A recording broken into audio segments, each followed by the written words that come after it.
Good evening, ladies and gentlemen. What's up? We're back. This is Mike. I'm here with Tyrone and Menelik. Hollister will be joining us shortly. He's on his way home from work. But we wanted to really get into this, man. Shout out to one of my boys I used to watch fights with. He put me on. His name is Vin. He put me on to this website. I'm not going to say the website because I don't want it to get shut down, not like that. But he put me on a website that streams the fight, and I was able to I was about watch. to stop you right there, man. Yeah, okay, I ain't doing that. I was watching it. I was getting ready to stop you, man. You know what I'm saying? Like I was watching this UFC fight, UFC 254, Khabib versus Justin Gaethje. I started watching it from the Will Harris fight, and it was a good card. A lot of finish. Like almost every fight had a finish except for the co-main event and maybe some other fights during the card. But obviously they in Fight Island.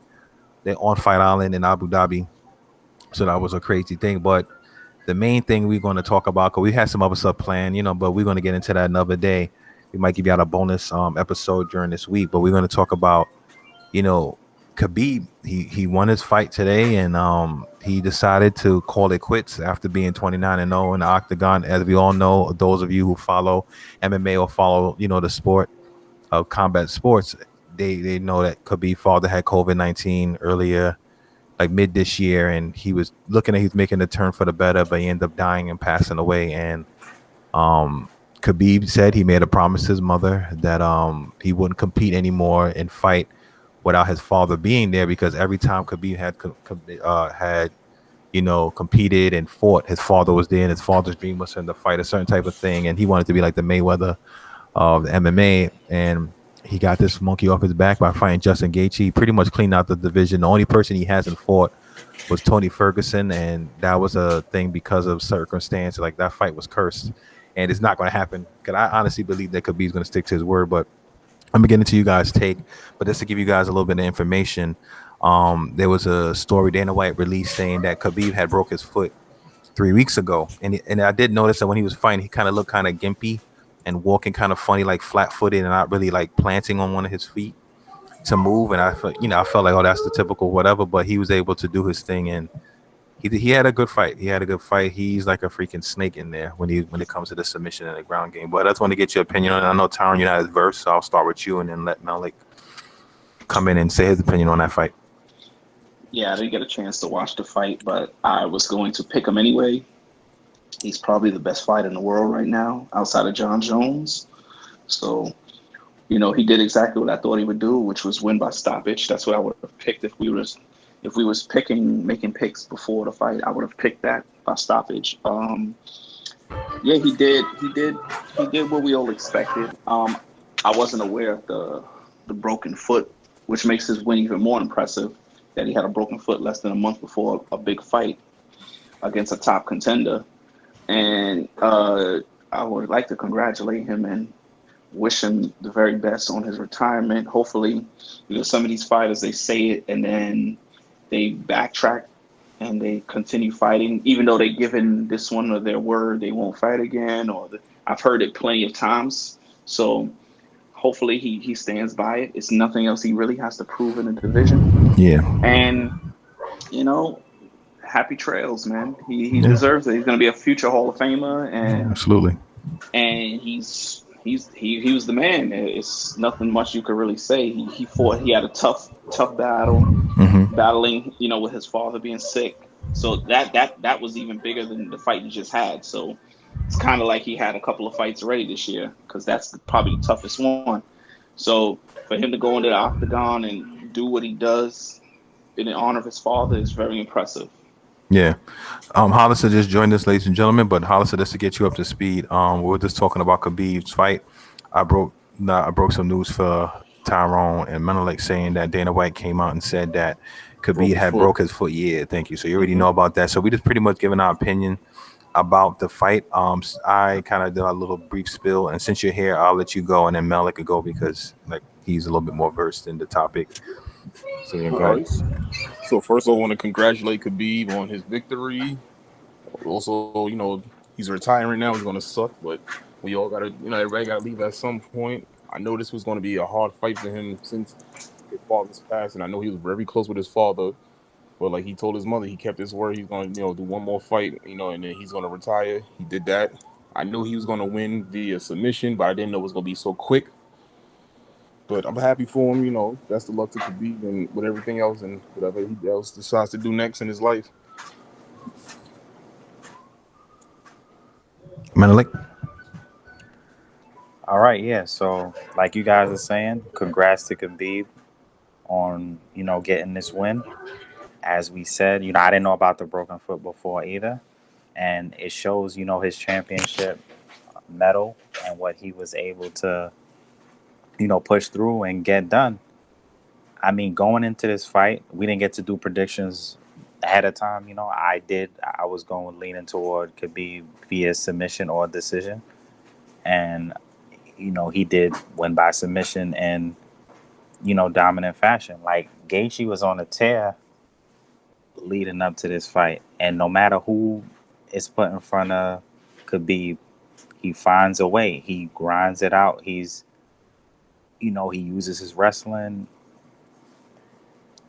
like not many people have used wrestling in the UFC. Like even Gaethje, a lot of people felt that he would be a certain challenge for Khabib because he has a wrestling background. So Gaethje is known as a striker, and in his last fights, he's been getting TKOs and other things like that. But he had that wrestling background.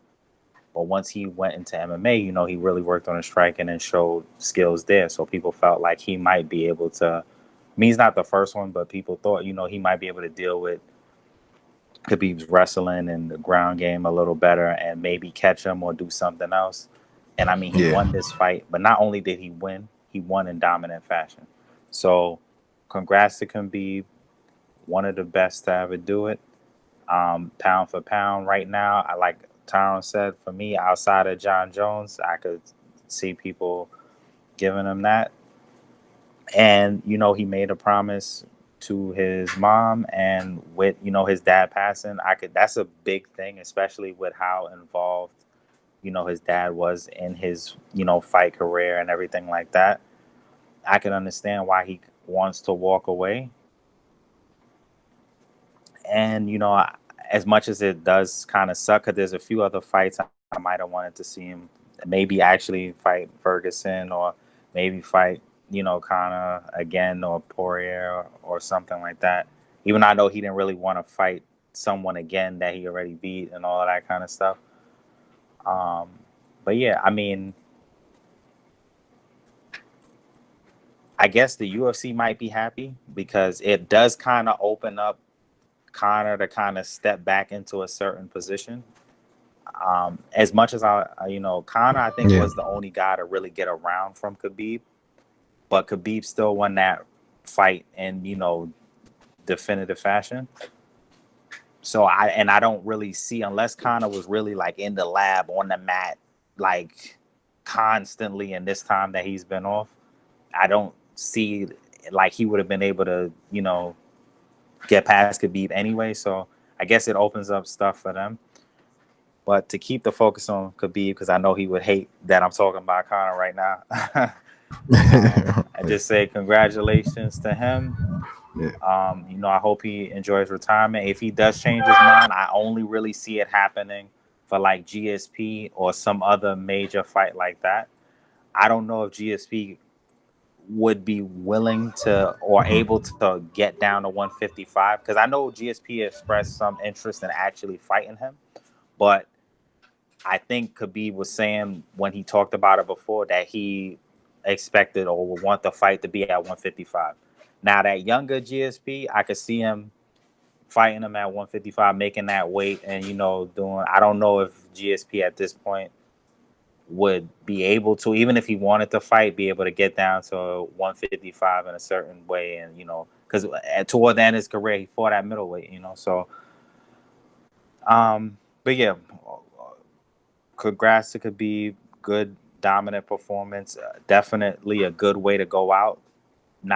And some people get caught where they overstay their welcome. He's solidified, his legacy is cemented, so congrats to him. Condolences to his father again. And, I hope he enjoys his retirement.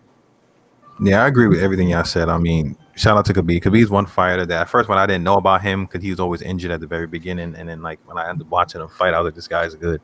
I mean, the only issue that I was saying that he was developing other skill sets as far as like his striking and different things like that. I did feel that some of his striking was kind of still unpolished as far as like the way he used to keep his chin high up and kind of leaving himself. And I was surprised because I mean, even when he was fighting Justin Gaethje today, like he had his like his chin up kind of high and his left guard kind of low. Like to me, if you was really like not so scared of the takedown, you can throw like a right overhand or a right hook and probably catch him. But neither here nor there. Khabib, when it comes to his wrestling, I made the joke in our group text that he's like ultra instinct with that. Like the body just reacts. Like the way he was making those transitions and movement, it was just so fluid and so ridiculous that he has like a true mastery of that ability. And plus the fact that he's super strong. A lot of people look at Khabib, he's a 155, and I even seen him wrestle with guys bigger than him when like in the past, like in the training room, and they have upper like training, like DC was training with other people, like,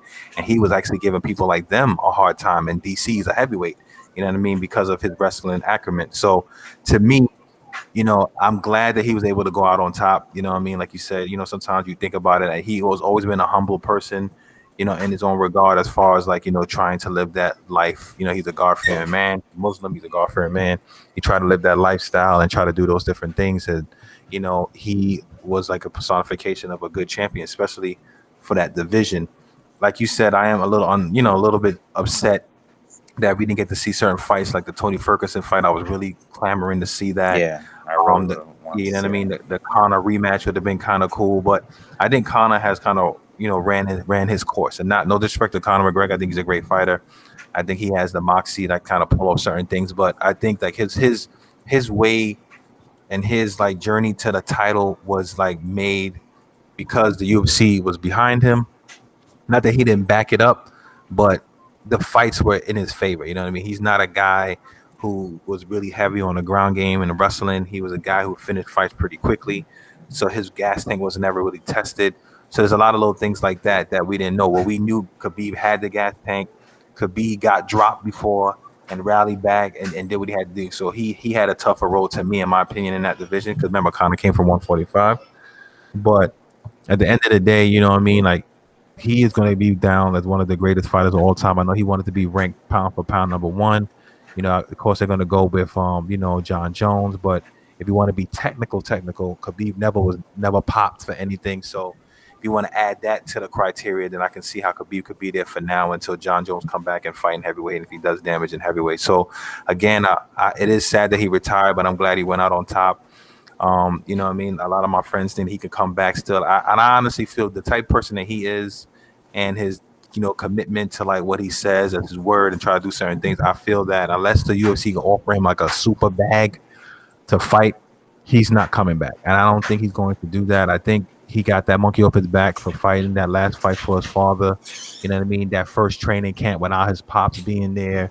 You know what I mean? The energy is different. You know what I mean? It's not the same. It's just like how similar to Michael Jordan and his pops. You know what I mean? Like, even though Michael Jordan came back and still was dominant, Michael Jordan said it was like when I was watching an interview the other day with him, he was like, he's thinking about his pops every day. And it's like he grew up having his dad on almost everything he was doing.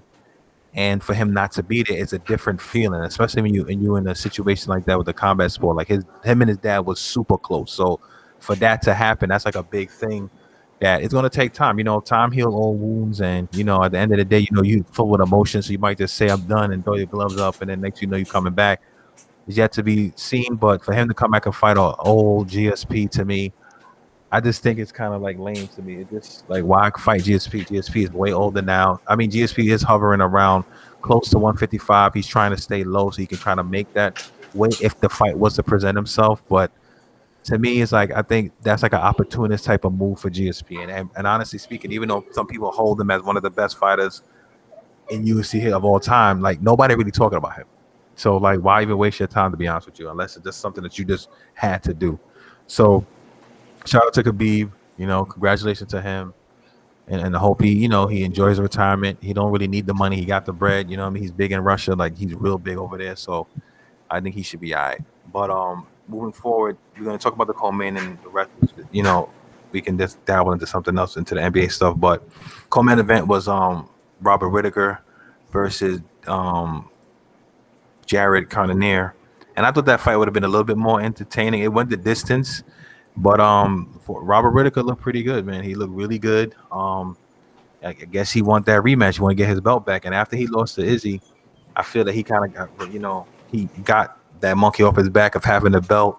He's able to relax and go back to his old ways. He learned some new things as far as being more patient. And he looked really good that fight against Jared. Um, and I think the rematch will be big, and I think the rematch will be interesting as well. So, what do you guys take on that? If y'all watch that fight, I'm gonna defer to my more knowledgeable UFC co-stars here. I didn't see any fight on the card, so and I don't even know who those two gentlemen are. So I'm going to defer and just listen. all right, that's cool. But Jared, just to give you a quick thing, when Israel Adesanya won the belt, he was the interim champ when he beat I forgot who he beat when he became interim champ. I think it was what's his face, um, Kevin Gastelum, I think, and then he had to fight Robert Whitaker. Robert Whitaker was a champ for a very long time. He's 29 years old. He fought a lot of dogs, had a lot of wars with some guys, but he was always getting hurt. And like they were saying, it was getting to the part where he was having like a not mental breakdown, but it was kind of bothering him mentally. These fights and having these levels of fights and fighting this type of competition. And a lot of people say that when they get the belt, they get kind of like all worked up and kind of like, I got to keep the belt, got to keep the belt. And it's like that additional pressure that you add to yourself, and you kind of like lose the love of fighting. And then he got washed by Israel. And then after that, he came back. He fought Darren Till, beat Darren Till. And then he came back and he fought like within 3 months. And he fought Jared Cannonier. You know what I mean? So people looking at him like, look, you look good. You're healthy now. You're doing your thing. Like, what do you want? He said, look, I want to just take a focus on my family, do this Christmas thing. And then we talk about the other stuff afterwards. So that's who that is. But Hollister, it looked like you wanted to say something. So you go ahead. I didn't even see that one. So I'm going to just let y'all, take over this one. All right, cool. Menelik? Yeah. So, yeah, like Michael was saying, Robert Whitaker, he was a champ for a while. He was on a tear. He won a lot of fights. I know he fought Uriah Hall, Yoel Marrero like twice. And then, yeah, he did come up against Adesanya to kind of unify the middleweight championship, and then Adesanya did kind of wash him, knock him out. But yeah, he looked good back when he bounced back against Till, and he looked good again today against Jared. I mean, I know Jared was going to be potentially in the mix for, a shot against Izzy if he would have, got past Whitaker. So yeah, Whitaker's only real loss is to the champ and one of the best fighters right now. And he still looks good. He looked really good in this fight. He looked good in his previous fight. So I think he is working his way to potentially, either fight Izzy again, or if Izzy decides to, move up or something like that, he could be right back in the mix. As far as, Jared, he was looking pretty good. He had a few wins. I mean, he did fight Anderson.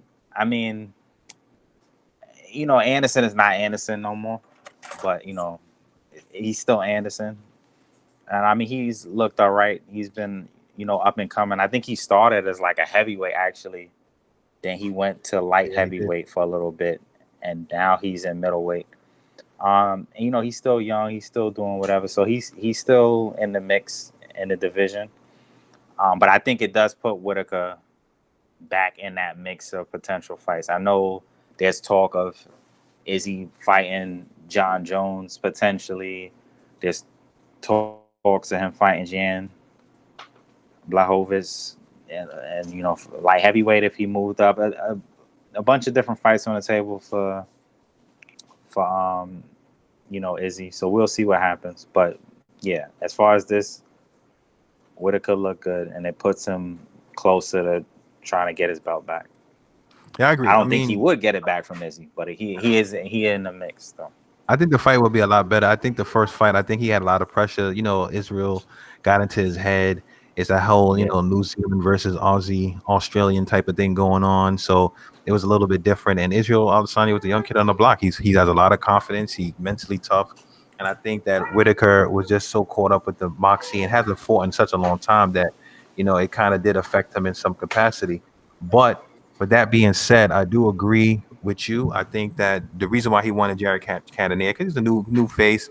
Jared Cannonier is like a dangerous guy. He did respect him. The fact that the whole martial arts thing, the Sasuke versus kind of Naruto thing, he was trying to play on as far as Israel Adesanya. But the way Whitaker like pieced him up today, you saw that it was a different level. I don't know if Jared was kind of like too much in his head and too much going on. Sometimes that happens, or he didn't anticipate the speed of Whitaker. So Whitaker was catching him a lot faster than he was, and things started to take a downhill turn from there. As far as what Dana White was talking about, obviously the fight to make would be the John Jones versus Israel Adesanya. Unfortunately, it will be too hard to make right now because you have to think about it. Where they're going to fight? Are they going to fight at 205? Most likely, because John Jones not going to cut to 185, and also John Jones been for the past few months putting on muscle mass to get jacked. So it's like now you got to stop that. Exactly. Now you got to have to stop that for him to cut back down to 205, for Israel to go up to 205 and then try to fight him. I mean, that makes a lot of sense.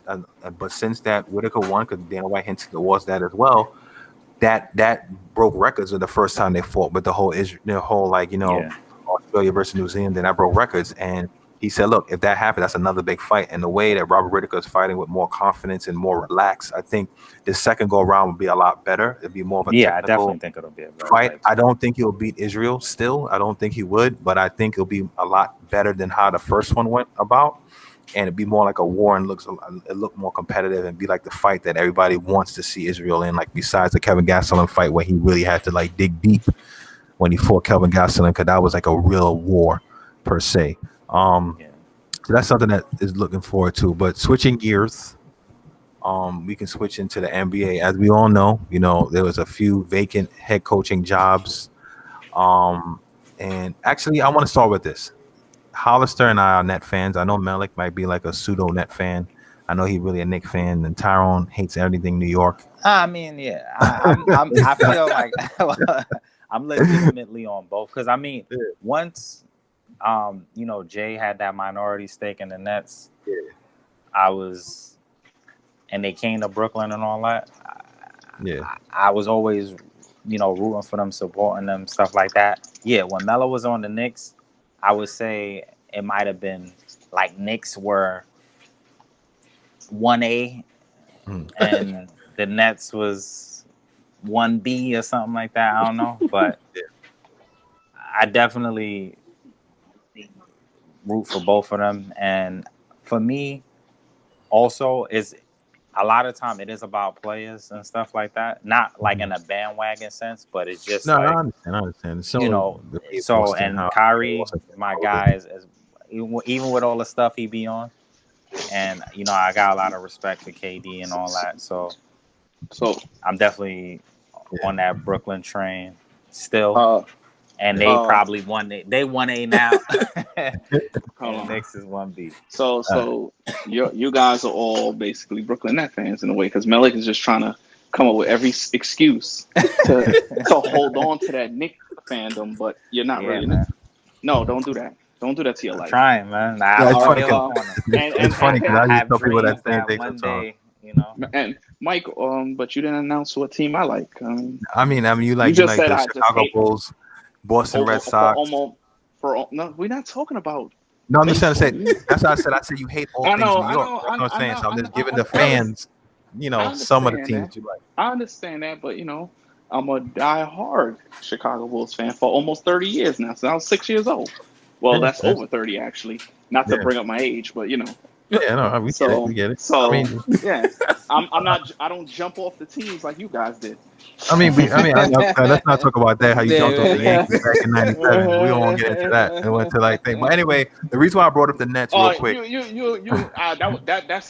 That sounded like a very successful move, by the way. But everybody that knows me knows my history with baseball. There was a bunch of it. They weren't even the first team I ever liked. But that's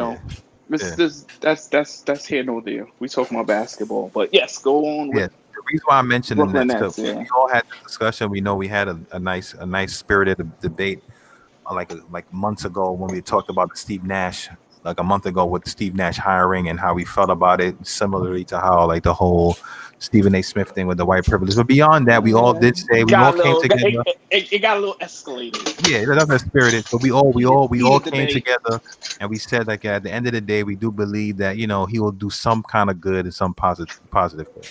But now I read something yesterday saying I that think I know what you're about to Amari say. Stoudemire is Yes, part I of knew his it. staff. I'm like, wait, hold on, what what's the going hell? on? I'm like, yo, Amari I knew Stoudemire. it. I'm I like, knew wait, it. hold up. I sent him like an I, Instagram post. I, listen, I already knew I'm where like, you was yo, going. I already yeah, knew where you was I going. got The more. moment I you got said, more. I got more. I got more, son. the So moment you said my favorite team is the Brooklyn Nets, I already knew where this was going. when I hear that, I'm I'm gonna like, leave hold up. So I'm gonna now leave it to you, man. now I'm like, wait, you know what I'm saying? Because we all giving, Steve Nash the benefit of the doubt, you know what I mean? He could be like a player coach, player whisperer type of thing. And I'm like, all right, that's kind of cool, whatever. We got Jock Vaughn, him, whatever, Kyrie already coming out saying that he don't think there's no head coach. I'm like, all right, whatever. Then when I hear Amari Stoudemire, I'm like, are you But like come you gonna on put now. him on the coaching staff? And then I was like, Oh, wait. And then I said, you know what? Now I'm starting to second guess this whole decision making because now you're bringing like people like Amari Stoudemire on the thing. So then one of my other boys hit me up. He's like, yo, Mike, yeah, I saw your message. It was funny. He said, but I think Amari's role, we don't know yet, will be more like how Steve Nash was when he was on the Golden State Warriors, more like a player, like, development guy where he can help like Jared Allen and some of the other, like maybe the other kid, Claxton. Claxton and stuff like that. Like those younger players get to, and he said DeAndre Jordan. I was like, maybe not DeAndre Jordan so much because even though I think Amari has more skill set than DeAndre Jordan, but DeAndre Jordan is a vet in the league. He kind of got it figured out. So I was like, all right, Kai, that kind of makes sense. If that's the case, all right, that's a little bit better. nah. But then he told me, he said, Mike, but I also heard, and this is what I was like, nah, Oh that yeah. that Steve Nash is looking to bring Mike D'Antoni. Yes. I was like, Yes. oh, I don't want it. I don't want it. Yes. I already knew where this I'm whole like, yo, thing was going. what is going on with the Brooklyn Nets? So I'm like, look, man, granted, yeah, they could possibly get a ring finally, but 7 I mean, seconds or less. I'm like, nah, man. I mean, it's too many. It's gonna be too many chefs in the kitchen. The Maury Stoudemire thing is kind of weird to me. It's just a lot of weird thing going on with the Nets, and it's like, I know they have the talent. I know that with KD, if he's healthy and he's doing his thing, he can still produce. If Kyrie stay healthy and Kyrie keeps his head on his shoulders, we can make it to the NBA Finals. I believe so, and I honestly believe we could possibly win a championship. But with all these moving parts, because D'Antoni, he thought he had the job in the Philly in the bank. He said, if I don't get Philly, I'll probably get the Clippers. So I don't get the Clippers, I could probably get Indiana. I don't get this first, I could probably get the Pelicans. And then everybody's like, nah. And he's like, well, damn. You know what I'm saying? I can't get nothing. So now you go to the Brooklyn Nets. I'm like, nah, I'm kind of good. So we'll see what happens. But I just wanted to ask you guys your opinion. I know Tyron is laughing and he's having a good time. So I know I'll leave. I'm like, all right, so y'all go ahead.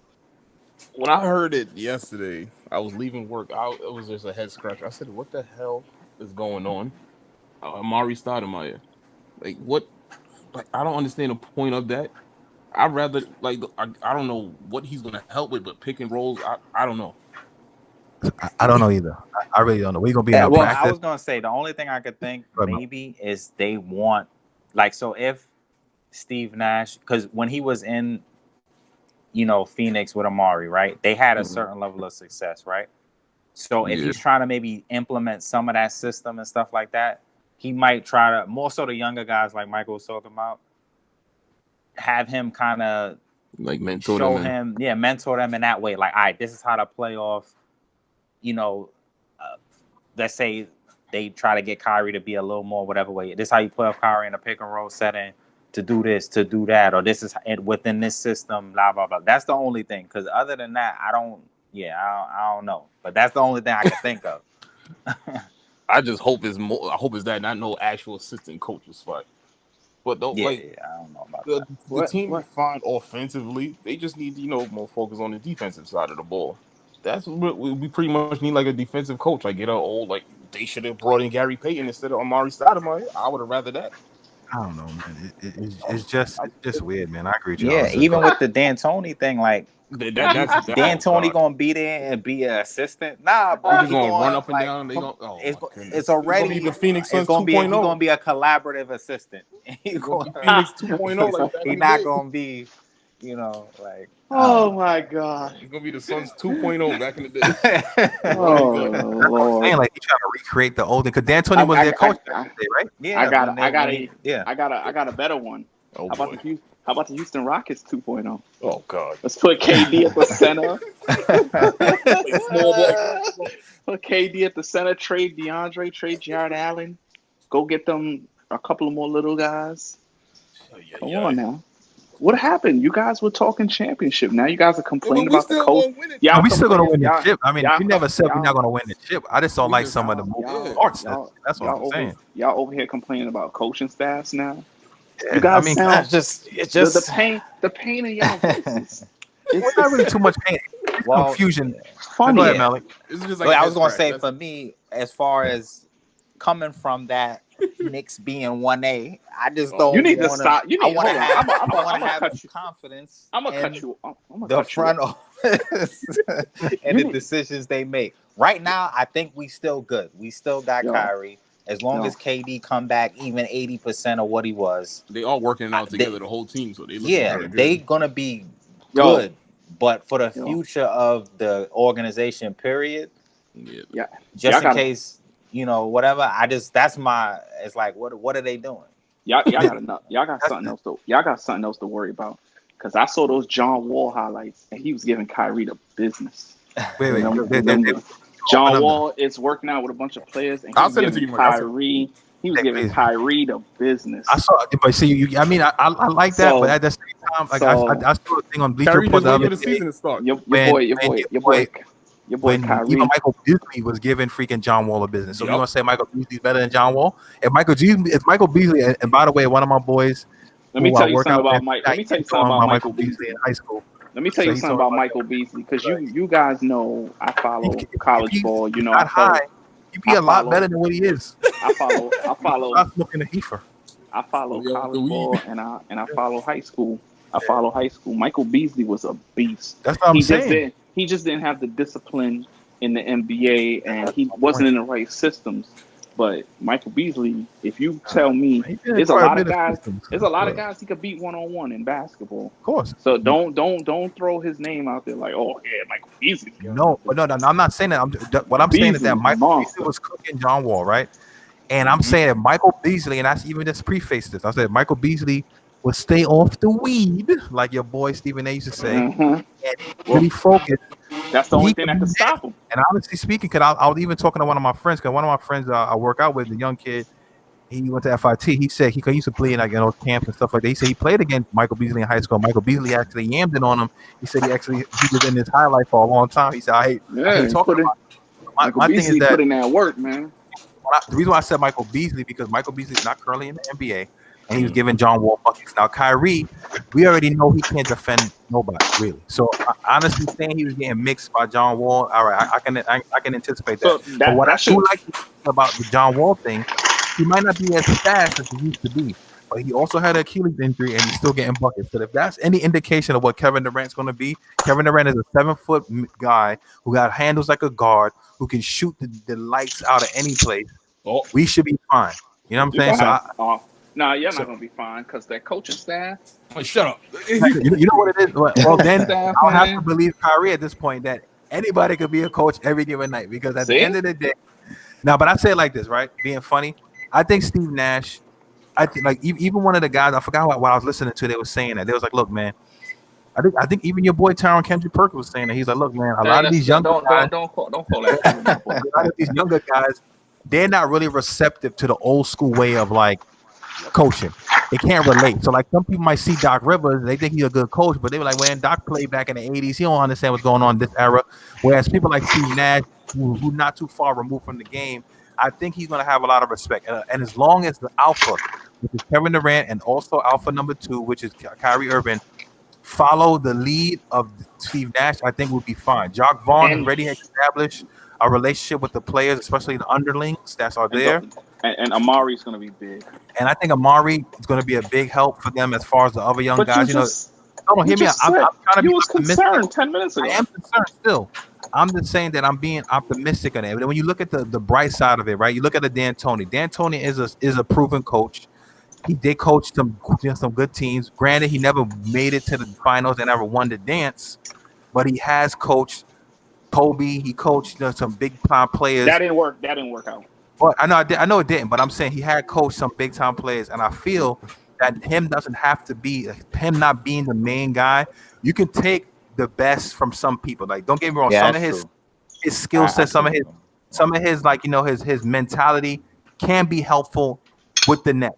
Now, Nets is a more of a lockdown defensive team, a team that everybody knows their role, which is why I respect the Nets because they have similarities to the old school way of basketball, like how we used to watch, and we always praise because everybody on the team knows their role. They play above and beyond. They play together, and they play above what people anticipate them to do. Nobody ever thought the Nets would win the amount of games they did or make it to the playoffs or anything like that. So I think we should be fine. It's still questionable about them. No. I still think you guys are going to be fine, but not because of all the things you're saying there. I've always thought that the roster is experienced with playoff, battles. When I mean playoff battles, I mean like, the last 2 years, Dinwiddie and those guys got experience. Then you bring on champions like Durant and KD. You got DeAndre, savvy vet. So, you guys will be fine, but you guys are all worried about the coaching staff and Amari. And just relax, man. Just relax, guys. You guys got. Oh yeah, we ain't panicking yet. No. You guys are. You was. Hold on. You was panicking 10 minutes ago. Don't tell me you wasn't panicking. No, you I'm not sitting panicking. here. Concerning. You got to think about it. Yeah, it was just head scratching. Like, what's We'll going say, on? we're gonna hire Luol Deng as a freaking assistant coach. Don't say Sean Marion's out there.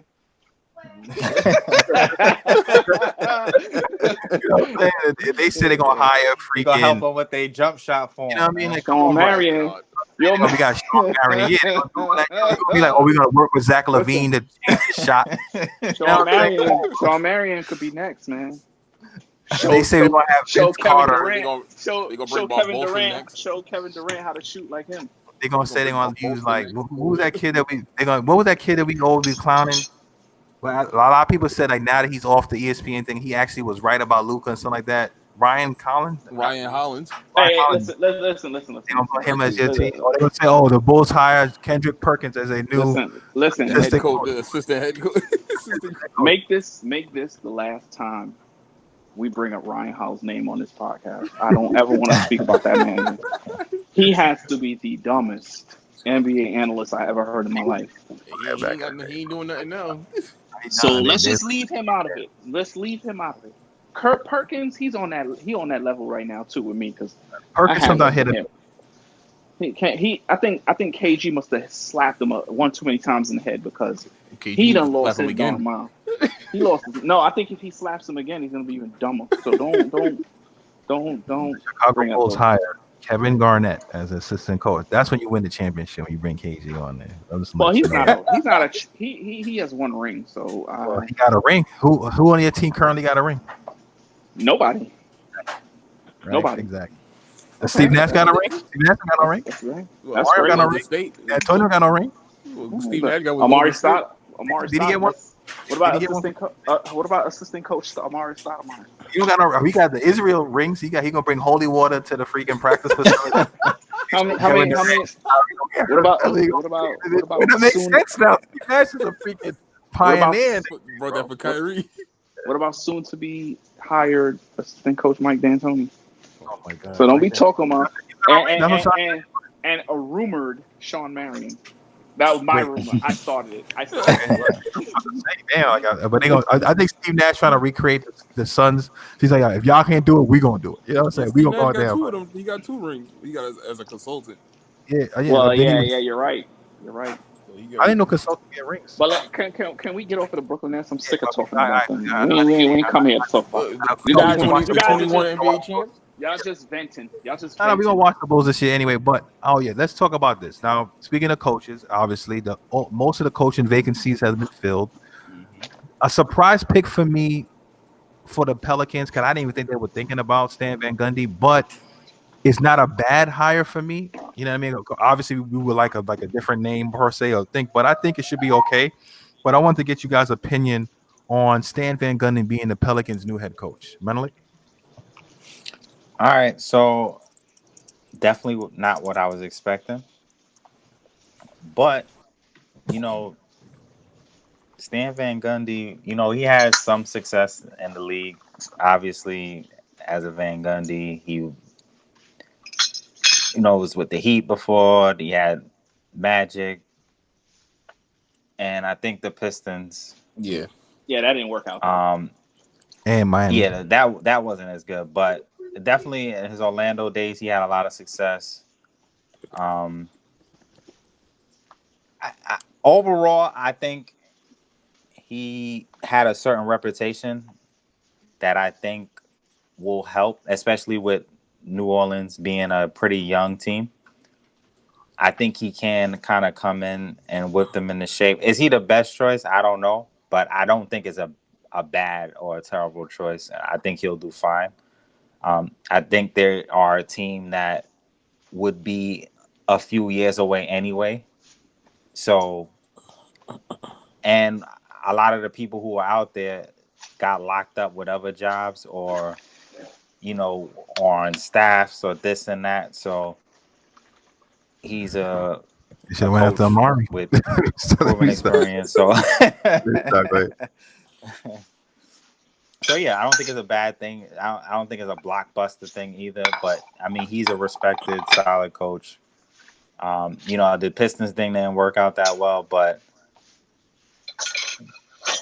he came in and I think they were just trying to figure out a lot at the time. So we'll see what happens with that. Yeah, I I agree. don't feel too strongly either way. I think it's a solid basic. Like it's like, all right, good It, choice. it's like a good safe choice. Help build culture there. Yeah, I, safe I that's choice what I is a agree. think. better That's word. what I Yeah. think is to build that culture. Yeah, go ahead, Austin. Go ahead. Yeah, I think they pretty much hired him to like establish a culture with that young team. You got Zion, Brandon Ingram, Lonzo. Those are three guys of the whole team pretty much right there. So I think Yeah. they're gonna have them establish a culture, and then pretty much when they near that point to, I guess, contend for a title, they probably gonna bring in like a big name coach to take them over the hump.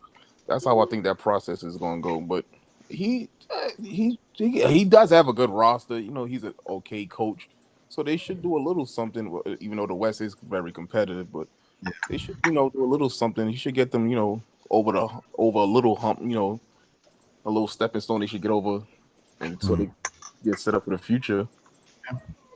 Tyrone, and then I'm gonna jump in. The the hiring it's like y'all said, a safe pick because he's experienced. He has success with the Miami Heat, success with the Orlando Magic, and you can make the argument. And I challenge anybody to tell me I'm wrong. He can actually easily go down as the greatest Orlando Magic coach of all time. He had the Yeah. most success there. So, Detroit didn't work out. It hasn't worked out for Detroit since the Larry Brown days, to be honest with you. Yeah. So, I can't fault him for that. Um, I don't look at his hiring as puzzling as everybody else, but what I would say is his coaching style is going to be a challenge for him because the personnel that's there now doesn't fit his coaching style. Gritty defensive players. Yeah. Drew Holiday. Drew Holiday is probably the only real defender on that team, and probably Josh Hart. The Lonzo Ball. I think Lonzo's a pretty good defender too, but you know, with Zion and Brandon Ingram, that's going to be a little challenging. But it's a step up. It is a step up from Alvin Gentry, in my opinion, and we'll see how it works. But it's going to be a challenge. I think he could pull it off. I think they'll be better, and we'll see.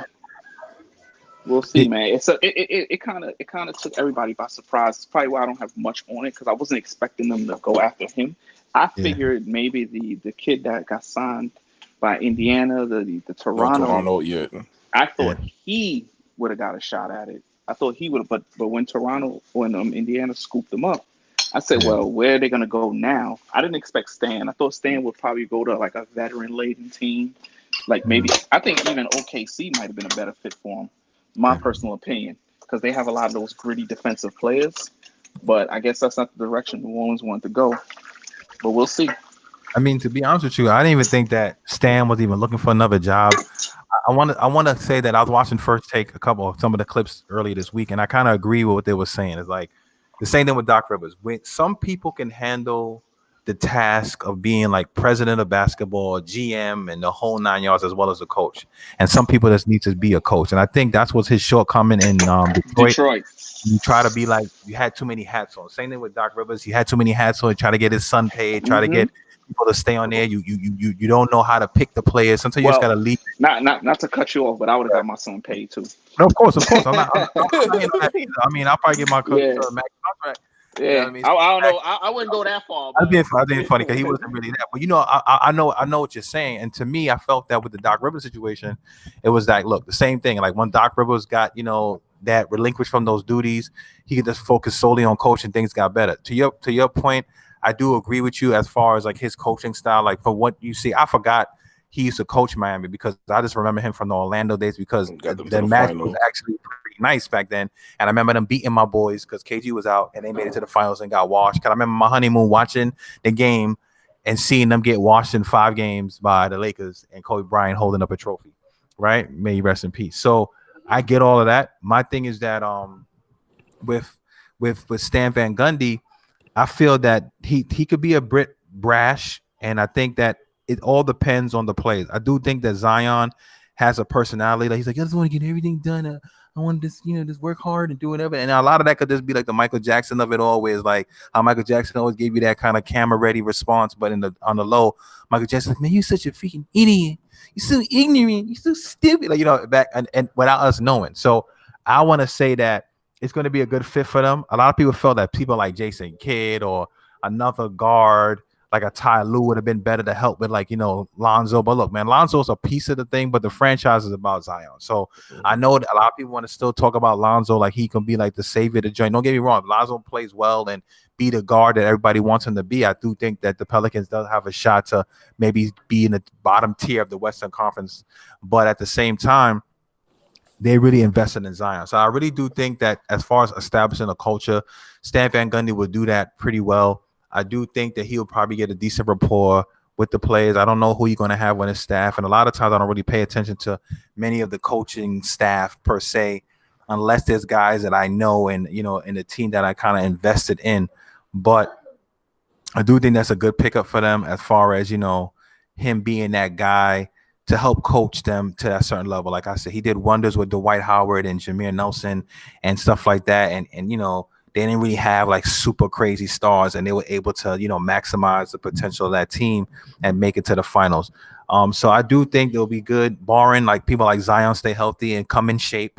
Drew Holiday stays on the team. I do feel that David Griffin still has a few tricks up his sleeve, and I wouldn't be surprised a couple of pieces get moved before the season starts this coming winter and Christmas time, as they said they wanted to try to do it. So to me, I think we all in agreement. It wasn't like the most, it's like it all hit us by surprise in a sense because we wasn't even thinking about his name being thrown in the mix. But it is kind of surprising. I know Houston is still vacant. I know they were talking about who they're trying to get. We had our theories that it might be like a Jeff Van Gundy because of the fact of what they're doing. We don't know. I think he's gonna get the job. I think so too. I think that's why they probably got rid of the general manager because he want more of a say of who as far as personnel, and maybe he want to bring his own guy in there. So we'll see. But that being said, speaking of the NBA season getting ready to start, we all know that the league came out and said that the season's probably going to start in December 22nd, right around Christmas time, and they're planning on still having a 72 game season that's going to probably lead us into right before the Olympics start this year. Yeah, mid-July. Mid-July. So, I mean, it's still cutting it kind of close. It's a month later, so it's not too bad. But I wanted to get you guys' opinion on that. I mean, I'm just beasting to watch basketball again. I just hope these guys are really getting in shape and being healthy, especially the guys who got the boot early from the bubble. I hope Zion is actually dieting and working out as opposed to like, oh, I'm going to do it. And he come back looking fatter than he did the last time. So we'll see. But what do you guys feel about that? And then we can segue into something else or wrap it. But I'm looking forward to it. The main reason why, because I get to see my favorite player again, KD. It sucked not seeing him all year, but he had the injury. We all understand that. Hopefully he's better. But I'm really looking forward to it because Hopefully they'll be back in the actual team arenas. I know they're gonna slowly start to bring fans in here and there, and yeah, get this ball rolling again. New season, and hopefully everybody come back healthy. You got the Nets, you got Golden State, you got all these other teams, with new coaches, new players, everything ready to go. I know they also said too they I think not have no All Star weekend, to keep the season going, to keep it on schedule and things like that. But I'm really looking forward to it. I'm excited as always for Yeah, basketball. man. Me too, man. I'm beasting for it. Man, like Tyrone. Yeah, so yeah, as far as the season, I think it's going to be difficult for them to pull off everything because there still has to be the draft, free agency, other things. But after the bubble, I have complete confidence in the NBA to complete what they set out to complete. So I think they would be able to do it.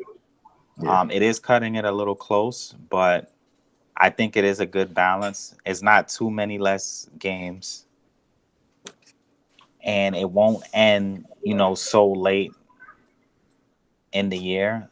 Yeah. That way, they still could have, a closer to a proper off season and draft and everything else for next year. So then the following year, kind of really be back to normal. Um, I'm excited to see a lot of the guys and teams that we haven't seen, Yeah. that didn't come down to the bubble. Yeah, a lot of them are lottery teams, but it's still certain players or other things. Like obviously the Warriors are not a lottery team. They just happen to be because of the injuries they had that year. John Wall had his injury last year. I'm looking forward to see him come back and play. Um, you know, Trey Young was looking pretty good developing. Looking forward to see like some of those players and things like that. One thing I would say, I think them doing it sooner will definitely help the teams who were in the bubble or the teams who pretty much have their situation locked in. Because obviously there won't be as much time before the season starts for other people to kind of gel, for new coaches to do certain things with players and have certain types of training camps or figure out what they're doing as far as drafts, trades, free agency, this, that, and the third. So teams that are pretty locked in already, who most likely are going to be the same next year, it definitely will probably benefit those teams. Um, yeah, and other than that, I don't know if they mentioned this or not. I'm interested to see if they would do something like the playing kind of game thing going forward because it made sense for the I did bubble, see and I something don't like think. that. Yeah, they did say that. They Yeah, said they they're was gonna have gonna to play do a it. They said tournament. Oh, it okay, was because that was kind of cool. but for just this season though. I don't know if it'll be beyond that. Oh, okay, so it won't be beyond that, but I Not mean, it'll still be good to see it again. everything is proposed though, so Because it's not. Yeah. For sure. yeah, No, go ahead and finish what you're especially saying. with like close, you know, records or things like that. Because there's times where somebody will really have the same record or like one game and like playing for it, some stakes adds like an interesting twist or like a wild card kind of thing into the mix. But I don't know. I guess it would just make it longer in a certain sense. But if I they agree. do experiment with it, I'll see how I feel with it this year outside of the bubble. But that'll be interesting just Yeah. to see how that Yeah. looks No, I'm gonna let you in go, this Tyron. I other just format. said it one piece. I Yeah. agree with you, Malik. I Yeah. do Go ahead.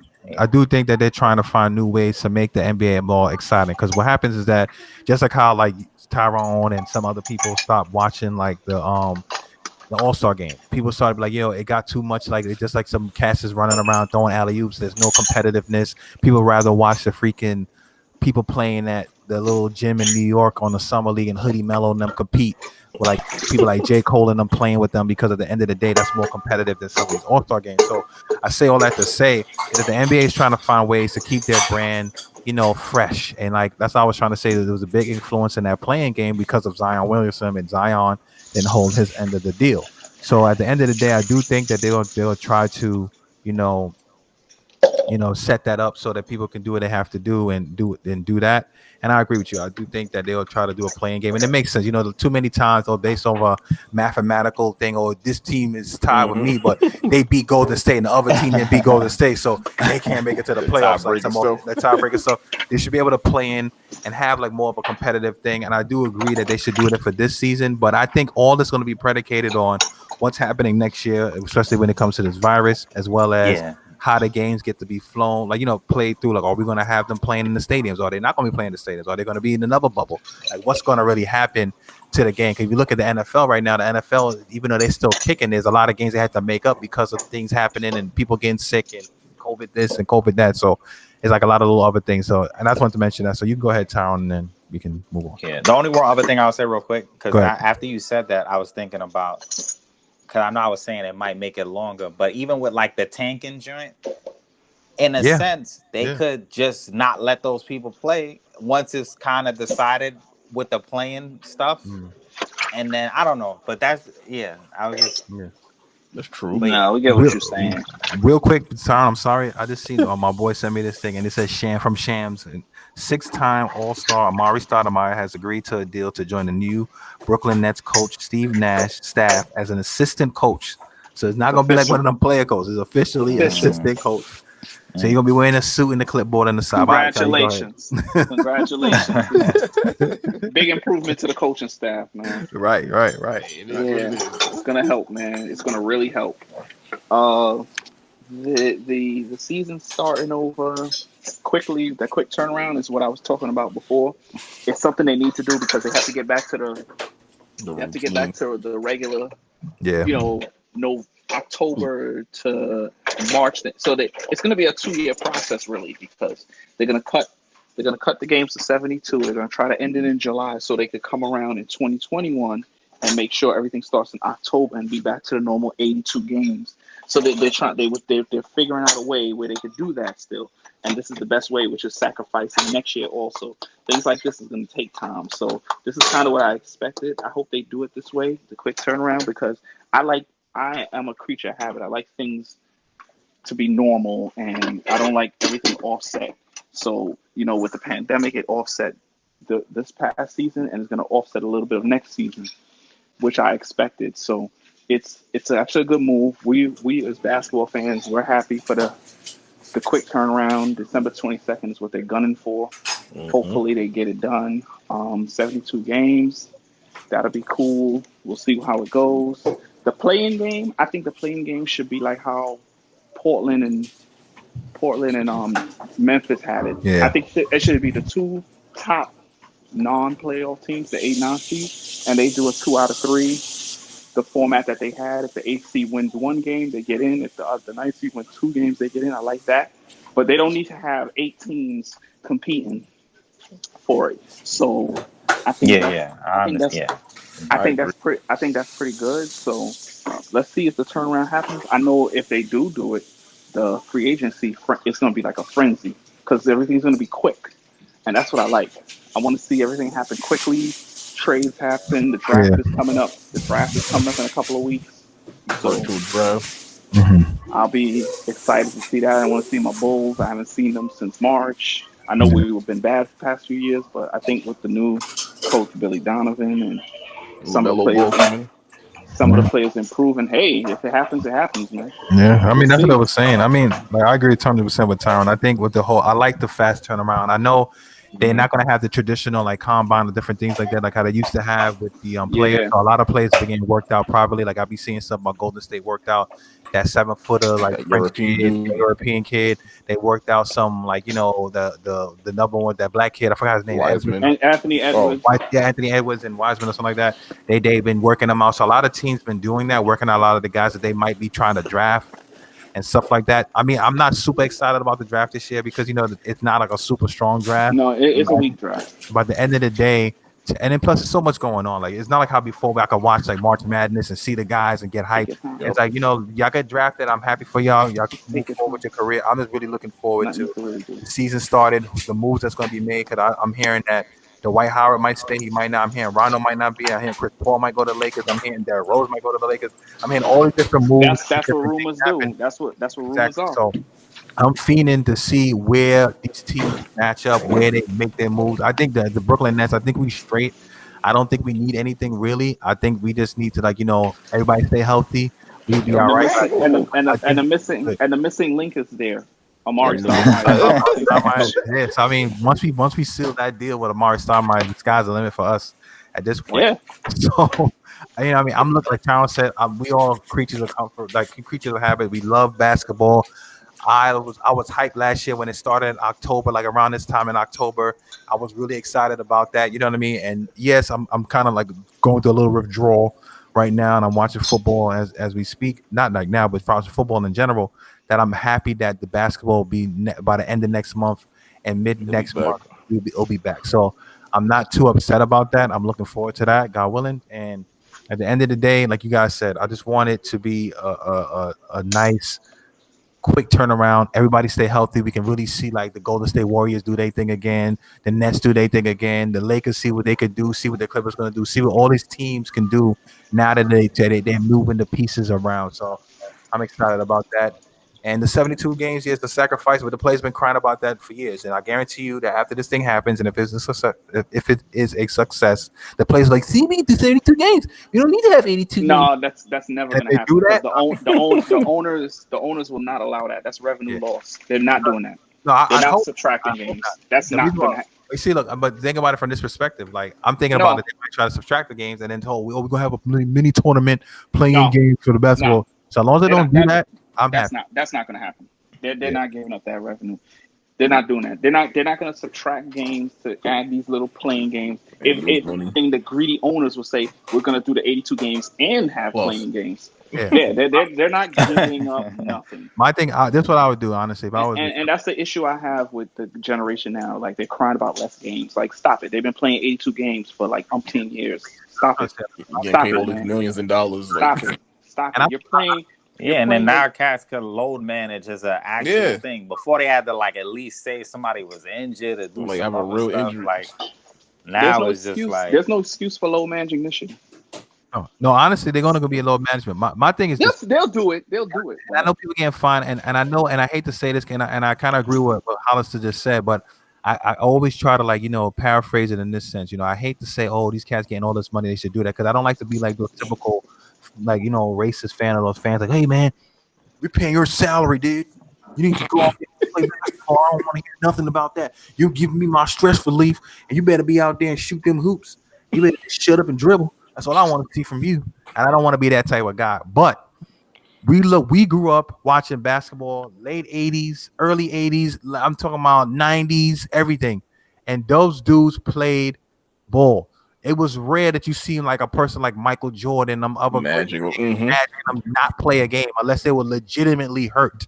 You know what I'm And saying? salaries was crazy different. Salary was like $2. You know what I'm saying? Like, and my thing is that all these players now with the tech, I'm talking about, they have so much recovery technology that the players back then didn't have. They didn't have them jets picking them up at the airport, taking them. They had to go catch their plane and right now boarding row A. We're looking for Kareem Abdul-Jabbar. Kareem Abdul-Jabbar play. You can load in. I'm talking about they were traveling on commercial flights. All right, being uncomfortable, getting there different hours of the day, their teammates, and then meeting up in the hotel and not having the same comfortable suites that they have now, where the players and the doctors have this super technology. They go hot tank, cold tank, freaking balloons that they put on your legs for comfort. They didn't have all that. And now y'all complaining about not playing these games. Now, that's why I respect people like James Harden. Like, I'm a hooper, I'm a play. You know what I'm saying? Because that's how I was. And I know I'm not an NBA player. You know what I'm saying? But even when I was slightly hurt, I was out there hooping. I wanted For the love of the game. So for me, unless you have a severe injury, it should be no excuse. And a lot of like a lot of people don't understand it. Like, look, we are fans, right? Now, 9 times out of 10, we don't really spend a lot of money on games because we don't go to a lot of games. You know what I mean? We just going to games, and hopefully when COVID's done, we could go see a game or two, all of us and stuff like that, right? By the end of the day, I would love to go to the game and watch my guy play. Like the time we went, the first time with me, we went with your mom and stuff like that, Hollis and Tyrone, and freaking Tim Duncan was scared to play against Kevin Garnett. He ain't suit up. You know what I'm saying? Stuff like that. It's upsetting. You know what I'm saying? So like, I would love to see that matchup in person with us watching it and watching KD give that man buckets, and now we'll never know because we can't even see that. So I was saying that when people like LeBron, well, LeBron not so much. He actually plays, but people like Kawhi Leonard. LeBron started to play. Let's stop it. Stop it. No. He's been. I'm not saying that. I'm not saying he hasn't, but I'm saying LeBron is not like every season you ever have either fake an injury, you got 2 weeks off, or he'll there be you off go. a couple of weeks. Thank you. I know that, but I'm just trying to say. And Kawhi do it like on the prime Kawhi time was game. never catch like, you know what? He did it one time. He did it one time on prime time. He did it one time. And ESPN felt they got hurt. Their feelings was hurt. No, but I mean, look, but you got to think about it like this perspective. Like, it's a business, right? And granted, I'm so for the players having the moxie and the money and having their say and be able to be like, nah, we're gonna do what we're gonna do. We have an equal right in this thing. However, when you're working together and you're getting paid TV money, you like, I ain't showing up. I ain't gonna play. And the company lose money for the ratings, then that's gonna hurt your bottom line. But You know what I'm saying? don't think I was gonna let that roll by, right? don't let that Tim Duncan thing roll. Don't think that was gonna just slip by. Coming soon, y'all. 5 beats 1. Let's remember that, all right? I mean, we ain't talking about 5 beats 1 all the time. So don't talk about don't disrespect the greatest. Don't disrespect the greatest power forward of all time. I did. I'm talking about Kevin Garnett. Never disrespected. I ain't disrespecting him. You know what I'm saying? You disrespected. That man is not the greatest power forward of all time. You need to stop that. Don't do that. Don't disrespect every other power forward to play the game. Try to tell me that. They would even tell you that KG is better, son. No, we're not getting into that. That's a whole nother animal in itself. He's not even top 5, but go ahead. Here we go. But yeah, I mean, I'm not gonna go on too much longer. But you don't want to go down that road with me.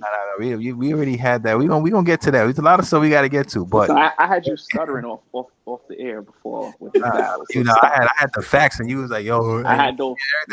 You saw those finals numbers. You had to stop it. Finals numbers, bro. But anyway, whatever. Episode coming soon, y'all. Yeah, run away. At the end of the day, okay. Right. At the end of the day, I believe like there's some people like who go and watch the game. You know what I mean? Like you and Hollister have been fortunate to watch Michael Jordan play twice in person, right? No, it was one time. Okay, I thought it was twice. One time. No, it was one. Right? But me, I had the chance when he was on the Wizards. We were working at the park, and I could have got a ticket, but it was kind of hard to get them tickets, especially for the Knicks, and then the Nets wasn't over here at the time. So that's one regret that I do have, that I never got to watch Michael. Just like how we said we always wanted to watch wrestling, and we never got to watch our wrestlers fight.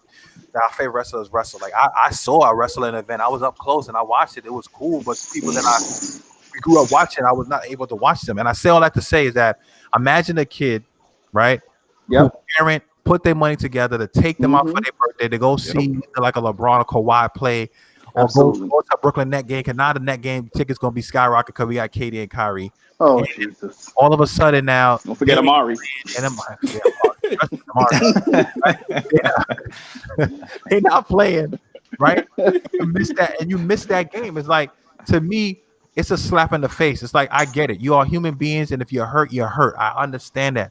But you just taking a night off because you want to relax. That to me is lame. I don't like that, man. I live 15 minutes from the Barclays. I should go down there right now and see if they're running to those box office to get those season tickets now that Amari's back. They ain't open. You know what's funny about that though? Like, because honestly, the same thing happened with the NFL. And I think we mentioned this in one of the episodes of the podcast, was like the NFL decided they're going to have fans in the stands. But I think it's still kind of dumb, because then you had the Philly fans fighting each other like idiots the other day. Like, it's mad. Man. For no, like, I don't understand. The team don't know who you are. I don't understand how they, with all that distancing, that they managed to have an argument. I saw the video. I'm like, well, you know what? They screaming and hollering. You know how it is, bro. We went to a game. I think, was you with me at the time? I think I went to a game, like a baseball game, and somebody, sometimes people may joke, hey, you did that. But you keep it at that. They arguing. The guys moving and pushing over the fake fans to get to the real fans. Now you're fighting a guy. You're fighting a guy, right?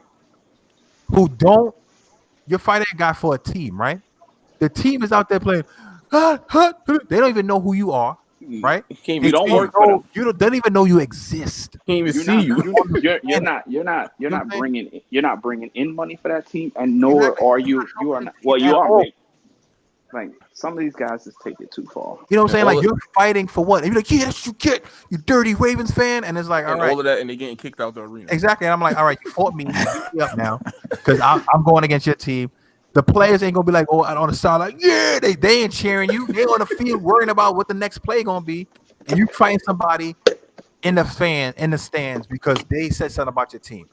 That is the dumbest thing to me ever. And now you bring that full circle with this whole like having the fans at the thing. Now these fans who went there, now granted, some fans might use it as an opportunity. Hey, I wear my mask. I get to get a seat that I never will be able to get in the past. Or I can come maybe closer to the field or something like that. Or maybe even if the basketball open back up partially, I get to get a courtside seat for a little bit more expensive. But now you had to sign a waiver.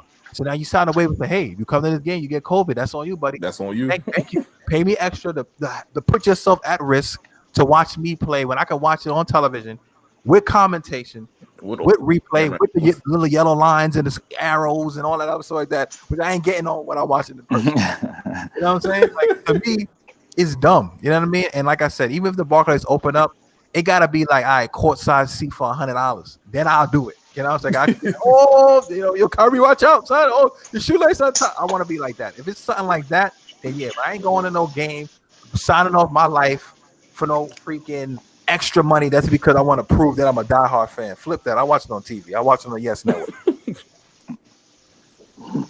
See, I'm sorry. I know I talked a lot about that. I just hate that stuff. It's man annoying. A little emotional there, man. Yeah, man, this is stupid to me.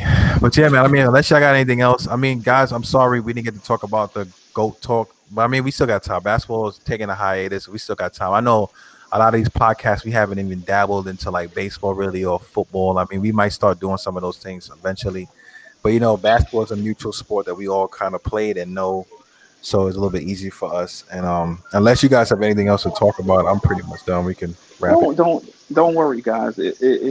The top 10 list will come. It could come as a bonus. It could come as a full episode. We're definitely gonna do it because I actually have my notes and I stuff. got mine down too. My explanations on why, because it's gonna be a couple of people. If they watch this, they'll be disagreeing. So, and I'll have my explanations.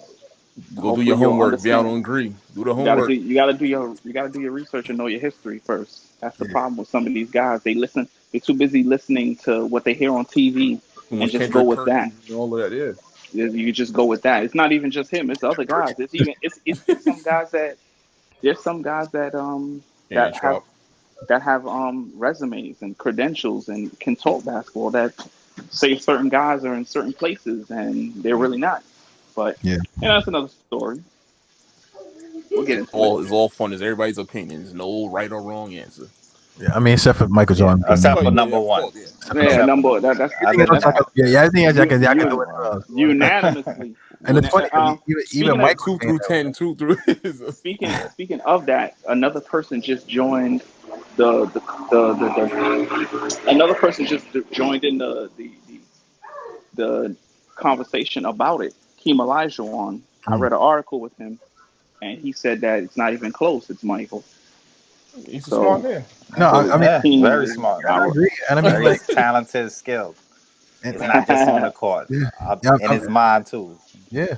And did you guys see the interview? I seen it in pieces where Michael Jordan recently got an interview by this white guy that was smoking cigar. In a cigar, yeah. I didn't watch it yet. It's an hour and a half. It's an hour and some change. I watched like 2 parts of it because I didn't watch the whole thing. And put it like it was like a first take episode of his response. I'll listen to it.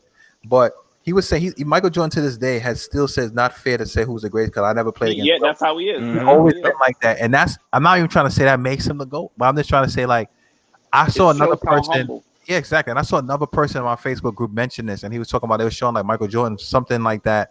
And it was like how he said, look, Michael Jordan played against in the first dream team against all these great players, right? And these are people in their own right who felt that they like the best player. And for him to say, for them to be like, yo, there was trash talking Mike in the first half, and he came back and washed us so bad that he made us look like average college students. And these are great players. I'm talking about like Hakeem and all them cats, not a Hakeem, well, Dave Robinson, Charles Ball, all them cats like the Magic. He said, look, for them star players to be like he made us look like average players. It's no other way to say to this man. It's like, look, man. It's like I know we saying it because we watch Mike play and we watch these young guys play, but it's like the It's not. mentality. It's not a. It's not a bias. It's not a bias. No, I'm not even saying that. I'm just trying to say the mentality So that it's Billy said, right? The skill set that Michael Jordan had. Like, yes, it was an obsession that he had, so it caused him to be like OD like it, but it's because of that obsession, right? And that impact that he has, like, is even, and that's why my list is a little bit different because I'm looking at players who impact the game in some capacity, where it's like they change the game to a certain level. Like, maybe if Curry has a certain trajectory and his skill set to keep going up, he could be mentioned as one of the guys to be in that list. Not up there Jordan in them, but a person who impact the game and left a lasting mark. Like he can be like that. He has his own brand with like he's gonna have his own brand, like how Michael Jordan has his own brand with Nike.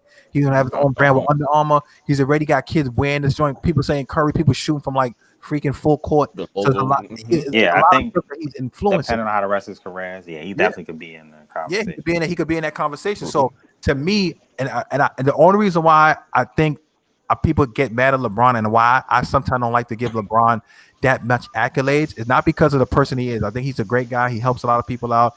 He's smart, but he's too involved in the narrative, and he always wants people to say it. He wants you to come out there and be like, "I'm the best," and it's like I don't have to say that and still like you.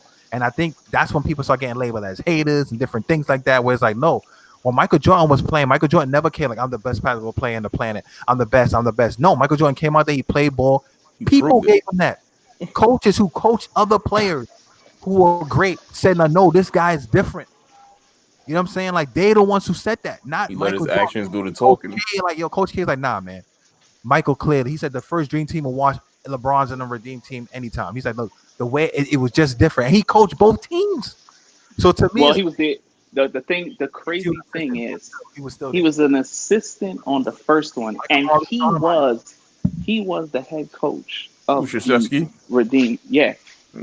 He was the head coach, and he said that his team that he head coached would still lose to the team that he was the assistant on. Come on, son. And it's like he coached them. He coached them because they had dogs. Listen, Kobe is a dog. Yeah. I think he's the only one on that team that was a dog. Kevin Durant maybe, but Kobe was that dog. But on that first stream team, I mean, even with KD, man, honestly, man, God rest his soul. And I was saying this to my friend when we were working out. I was like, look, man, with Kobe Bryant, we used to always hate on Kobe Bryant when he was playing. And I wasn't a big fan of his because I felt he was too much like Mike. And everybody's Michael. I was like, nah, you know what I'm saying? But when he retired, that's how I felt. And you appreciate his skill set. To me, the person who had the same kind of like almost the same mental like Michael Jordan is Kobe Bryant. And I have to give him his credit, may he rest in peace. But other than that, like the will to play, the man tore his Achilles, shot his free throws, and walked off the court. The man, they had even a meme one time before memes even popular, where they had like Kobe Bryant at the free throw line in a freaking hospital, like freaking gurney, right? Shooting free throws. They're trying to say that's the only way you're gonna stop this cat. And he was his finger, went right back in. So to me, I always say that when it came to that drive to be the best and like to show that he's better than somebody and get in their head, Kobe Bryant was always like that, like, almost like a Mike. And that's why, like Mike said, Mike took him under his wing. They were really close friends. And to me, nobody else besides those two guys, and I'm not talking about like, I'm just going to keep it to those two guys, have shown that kind of killer instinct and not like Kobe Bryant, when he first came to the league, shot 2 air balls, didn't care, and still wanted to take more shots. You know what I'm saying? Called out Shaq on certain things. The man got arrested, talking about I should have give my side pieces $1 million like my teammate. Like he didn't care. You know what I'm saying? That's why they call him the Mamba, because like the snakes don't care when they bite you. LeBron cares. Everybody else want to care. Even KD to a certain extent. I wanna care a little bit when people talk about me. He got burner accounts, and to me, they're not built like that. Mike said in that same interview, like, look, a lot of the guys, like the fundamentals are not there, and that's why he felt that sometimes that think they jumping out is too early. He said, remember that's what I brought up. That's what I brought up the other day when we were talking about when we were talking about how we were coming up with our top 10 and talking about different errors, and I brought up that IQ thing. It's I'm telling you, we could do a watch along and break down a basketball game which in this generation now, and you can see the lack of IQ that some of these players have. Man, it's very low, man. It's very Man, low. look, talent, height, and skill can only get you but so far. So for me, I be like like I always make this joke with my team. If I have my friend Pat's height, 6'8", and the skill set that I had before I got hurt, as far as the jumping ability, my athletic ability, who knows? I gotta probably make it to the league because I will have height. You can't teach height. But what keeps you in the league is your skill set and your will and your determination. Right? Some players turn that key and they get better. If you look at like Giannis got better every year, and Giannis became the MVP, 2-time MVP. You know what I'm saying? Some guys they just happy with making it to the league, and they like I'm good. And to me, a lot of times that's what's holding a lot of these players back. And like we said, it's like when people were playing ball back in the day, it used to be all fundamentals. You ever go to a court? I played in a little NY Urban League, man, and I play against a lot of people who not black sometimes, even some black teams, but like some cats who just like white. And I hate to say it like that. And when it comes to, they don't got that much athleticism, but when it comes to that fundamental, setting the picks, making the right cuts, the proper passes, them cats be doing like stuff like they were actually playing ball, and they be watching sometimes those athletic teams that be so freaking nice, cats doing windmill dunks and all that stuff like that. But why? Because the guys in them, they like the glitz and glamour. They like the fancy moves. They like the crossovers and the step back. They're not doing it the fundamental. And that's why I do respect Tim Duncan on that level, because Tim Duncan wasn't doing it with like fancy stuff. He was hitting you up and unders, little fadeaways, little scoop shots. You know what I mean? Shots off the glass. Like, that was his MO. And he was very efficient. So that's what I'm saying. To me, a lot of these younger players, they don't study the game. So like to Tyrone point, it's like you can watch some of these games now. They're not moving. They watching. They get caught sleeping. Cats getting backdoored. There's a lot of stuff going on. So to me, I really think that Michael Jordan era, people want to say he played against like cab drivers and stuff like that because it wasn't like crazy names and cats wasn't doing windmill dunks and stuff like that. That's not true. Michael Jordan played against some of your favorite players' favorite player.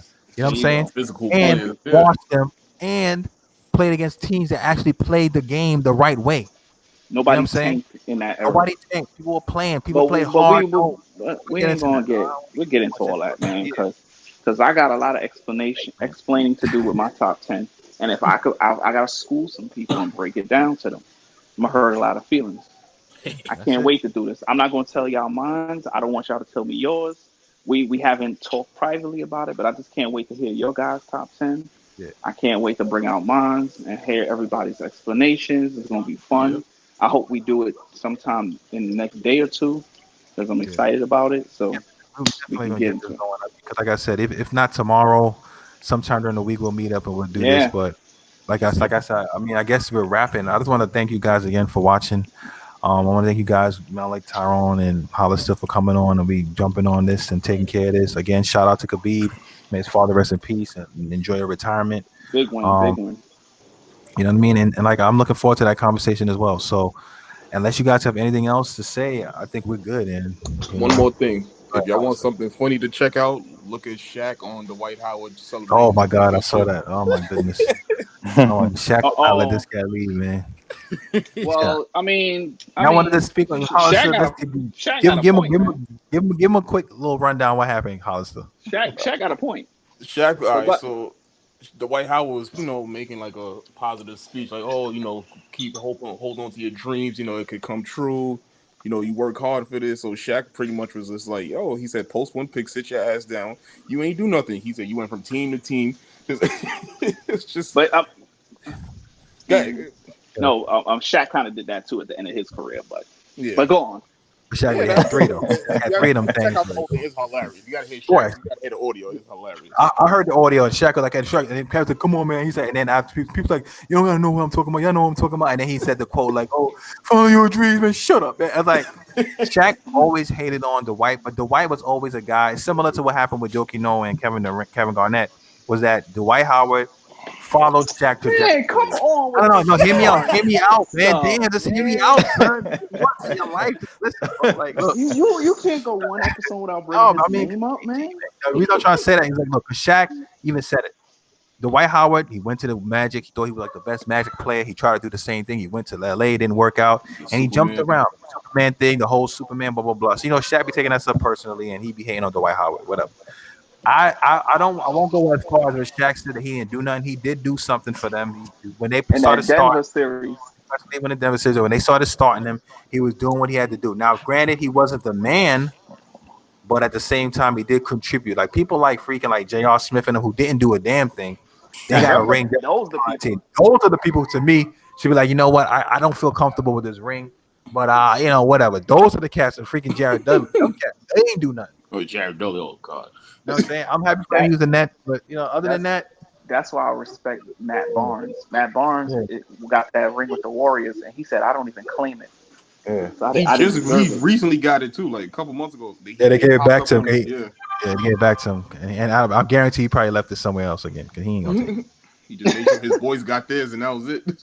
He's bugging. I'm keeping that. Hell yeah. I'll be like Dickie Simpkins. I'm keeping that. Yeah, and even with Dickie Simpkins, your name on the thing anyway because you was on the team. So that's my thing with that is like, look, if I did something like, for instance, if I got some burn, right now, granted, I would like to have played in the finals and stuff like that. But as long as I got some burn and I helped contribute us making it to the playoffs and I played in some playoff series, I'm keeping my ring. But if I just rolled the pine, I rolled the pine the whole time and I'm at the end of the bench, I'll hardly suit up and I ain't do nothing. Then I'll be like, all right, maybe I'll keep the ring regardless. I'll keep it, but I'll be like, my kid's like, Daddy, what do you do? I'm like, I could have played. Yeah, I got LeBron some water. You know what I'm saying? I could have played 2 regular season games, and they hand me a ring in the mail. I'm keeping it. Yeah, and I don't say if I'm playing. Yeah, but I'm trying to say, let's say you got on the team, right? Nope, I'm an NBA champion. I don't care what nobody say. Never played. They're gonna have you on the list. They'll be like, "Oh, NBA champion." You in the picture. You in the far right of the picture. Like when they put it in the magazine, half your body cut off. I'm claiming it. Nope, I'm claiming it. I'm claiming it. I don't care what none of y'all say. I'm claiming it. I'm claiming it. I'm on the team. I'm on the roster. I'm claiming it because you can never take that from me. That's true. I mean, they could be like, "Oh, what did you do?" Like, I was just so good. Nothing. Absolutely nothing. You gotta put me. He put me down. Y'all know y'all was losing. So he ain't put me in. You know what I'm saying? That's what the coach did. I'm claiming it to the end. But yeah, that was funny. But yeah, Shaq, man, take it easy, man. Let Dwight have his moment, man. I know you tight because he's on the Lakers. We know he'll never be. Yeah, we already know what Dwight be Shaq. He'll never be Shaq. We understand that. So just leave it. But I mean, he did have a point. He didn't do a lot. But he did contribute. I mean, the man got burned. That's what I'm saying. He might not cheerleading. He contributed to the cheerleading. But I'm trying to say, it ain't played. I like to say he didn't play. Like now, if he was like J.R. Smith and J.R. Smith told him "follow your dream" and stuff like that, then I can understand it. But Dwight actually did contribute. He actually played in them games. He actually was got blocks, rebounds, scored a couple of points. Like to me, especially that Nuggets series. So to me, I give him a credit for that, and I feel happy for him that he got that monkey off his back. He was able to, participate and contribute to the game. He actually started. He actually played. So to me, yes. But if I'm like a J.R. Smith or even a Dion Waiters, like I'm just sitting on the bench, ain't doing a damn thing. Yeah, Dion Waiters was like in regular. Don't forget the other Antetokounmpo. That's what I'm trying to say. Giannis' brother, he got a ring. I forgot he's on the team. Oh yeah, he had the flag on, like celebrating, like Kotas Antetokounmpo. Yo, man, if I was on the team, I'd like, yo, man, you take the picture, send it to your brother, but don't get carried away. You ain't do nothing, all right? Just sit down. All right, you bring me the bottle of wine, and that's it. I mean, look, at the end of the day, shout out to them. They won. I can't wait till the next season starts. And like we said, man, thank you guys again. Brooklyn indeed. Thank you guys again for watching. Enjoy the rest of your evening. Please like, comment, share, and subscribe to the channel. Share with your friends. Like it, comment. Let us know what y'all want to talk. What I'd like for us to talk about, and everything like that. We should be bringing out another episode sometime this week. Enjoy the rest of your day, and God bless.